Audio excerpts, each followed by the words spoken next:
قلبي دوما يغمرني من فيض ضياء آيات المولى تدفعني بسم الله الرحمن الرحيم. الحمد لله رب العالمين، والصلاة والسلام على رسوله الأمين محمد وعلى آله وأصحابه أجمعين. دريمه جوړه ده استعلاء او استفال. استعلاء څه ته ویل کیږي؟ اوچتوالی ته. دغه استعلاء صفات چې په کوم حروفو کې راغی هغې ته به ویل کیږي حروف مستعلیه. مستعلیه حروف څو دي؟ اوه. یعنې دغه اوه حروفو د ادا کولو په وخت کې باید ژبه پورته اوچت شي. چې ژبه پورته اوچت شو نو دا حروف به ډک ادا شي. صحیح شو؟ نو په دې اوه حروفو کې همدغه ځانګړتیا ده، ژبه پورته کول او د ژبه د پورته کولو په نتیجه کې حرف غټېدل. اوس د ده ضد ده استفال. د ده ضد ده استفال. نو په استفال کې د ده برعکس ده، ځکه ضد ده که نه. نو ضد خو دې ته وایي چې یعنې کوم استعلا کې چې کوم حالات رامنځته شو مستعلیه حروفو کې، خو مستفله حروفو کې هغه حالات نه رامنځته کېږي. خو مستفله کې به څه کېږي؟ مستفله کې استعلا کې څه کېده؟ ژبه پورته جګېدله. استفال کې به څه کېږي؟ ژبه بیخ بلاندې پاتې کېږي. هلته چې ژبه پورته جګېدله نتیجه کې څه تغییر راته؟ حروف غټېده. دلته چې دا ټیټ پاتې شو په نتیجه کې به حرف ځکه د هغې برعکس ده. او مستعلیه حروف څو دي؟ اوه. نور چې څومره پاتې شو ټول واچوئ مستفله په جیب کې. دا مستفله دي. صحیح شو؟ یعنی استعلا او استفال دا دواړه ضدین دي، په یو حرف کې دواړه جمع کېدلی نشي. کم کیفیت کې چې استعلا ده هغه په استعلا کې وي، او کم کیفیت چې په استفال کې د هغه په مستفله حروفو کې وي. څلورمه جوړه ده اطباق او انفتاح. اطباق او انفتاح. د اطباق حروفو ته ویل کېږي مطبقه، او د انفتاح حروفو ته ویل کېږي منفتحه.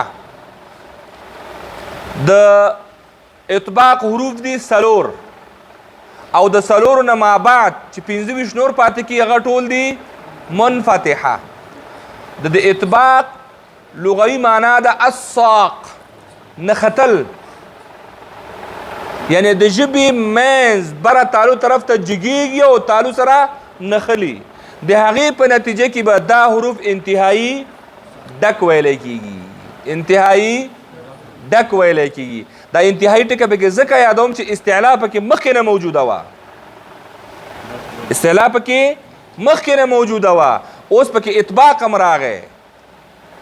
ډک جمع ډک مساوي کېږي بیخي پیړ سره. صحیح شو؟ دواړه حروف ډکواله صفتونه پکې راغلل نو ښه به ډک وي. صحیح شو؟ الساق نختل. څه شی نختل؟ ژبې بیخ پر تارو طرف جګېدل او هلته نختل. همدې وجې نه هر حروف چې مطبقه وي هغه به مستعلیه ضرور وي. کم حروف چې مطبقه وي هغه به مستعلیه ضرور وي. داسې نشي کېدلی چې یو دې پکې وي او بل اطباق خو دې پکې وي خو استعلا دې پکې نه وي.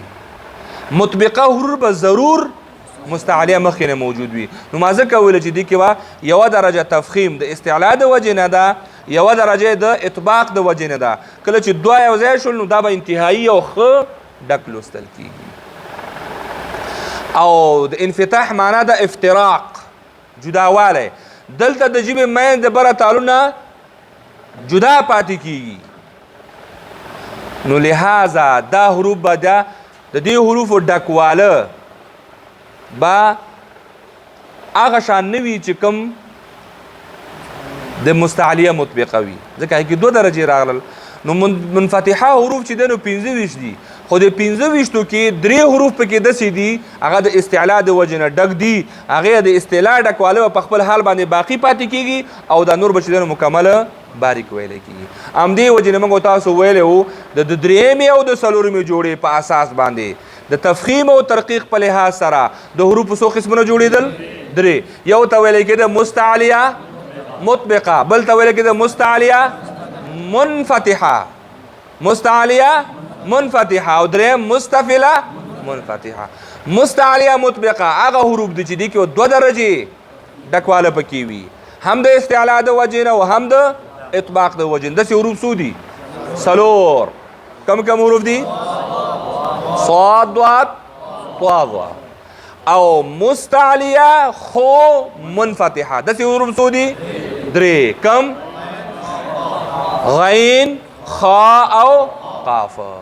دې کې استعلا شته خو اطباق پکې نشته، نو دې کې یوه درجه تفخیم ده. او هغه حروف چې مستفله او منفتحه دي دا مکمل باریک وي، ځکه چې دې کې غټواله پکې نوم او نشان هم نه پیدا کیږي. صحیح شو؟ او آخرنۍ جوړه ده اسمات او اذلاق.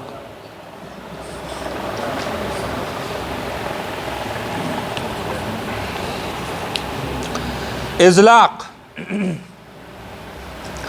اذلاق په لغت کې خویدلو ته وایي، یعنی د دې حروفو د ادا کولو په وخت کې دغه حروف د خپل مخرج نه دومره زر ادا کیږي، دومره زر تکلیف پکې نشته، زوره کې وهل پکې نشته، په خپل ادا کیږي لکه یو شی چې د خویدو د ځای نه په اسانۍ سره وخویږي. دې ته مزلقه وایي. د اذلاق حروفو ته مزلقه وایي. مزلقه حروف څو دي؟ شپږ دي. مجموعه یې ده فر من لبن. اسمات د اذلاق ضد ده. اذلاق ویل کېده زر ادا کېدو ته، اسمات ویل کېږي زر نه ادا کېدونکي حروف، په ایسارېدلو سره ادا کېدونکي والا حروف. د هغو شپږو حروفو نه علاوه نور ټول حروف چې دي نو په دغه جوړه کې چې تقسیمیږي نو د 9 نه چې شپږ وباسي څو پاتې کېږي؟ 2 حروف مثبته دي. یعنی د دې د ادا کولو په وخت کې به مخرج باندې لږ ایسارېدل غواړي، لږ به ورسره ایسارېدلو سره څه کېږي؟ ادا کېږي، لږ به سختي سره. د دې په ادا کولو کې به ته دا احساسوې چې دلته یو زور غواړي. اوس مثلا د مزلقه حروف چې کله تاسو ادا کوئ، مزلقه حروف فر من لبن، فر فا اف اف اف مطلقه د فا مخرج کم یو ده؟ لاندینی شونډه د سرې علیا سرونه. مطلق یو ځای کېدل او د فا دلته نه دا پکې ضرورت نشته. اف با ده، اب میم ده، ام شونډه یو ځای کېدل یو ځای که بس ادا کېږي خلاص. خو د هغې په مقابل کې اسمات ته راواخله، هلته شین ده، شین راواخله، شین نه کېږي. اش اش اس اخ اغ خبره پر اوسېدې. هلته څه کېږي؟ لږ اواز ایسارېږي، لږ په چقول غواړي، لږ په خېټې کې موا غواړي چې د زورک ورته وهل غواړي. په دې خبره ورسېدلې. دې ته وایي اسمات. مثبته حروف د خپل مخرج نه په ایسارېدلو سره ادا کېږي، او مزلقه حروف د خپل مخرج نه په جلتۍ او په تیزۍ سره ادا کېږي. داسې جلتي او داسې تیزي لکه یو شی چې د خویدو د ځای نه په اسانۍ سره وخویږي. وصلى الله تعالى على خير خلقه محمد وعلى آله وأصحابه أجمعين برحمتك يا أرحم الراحمين.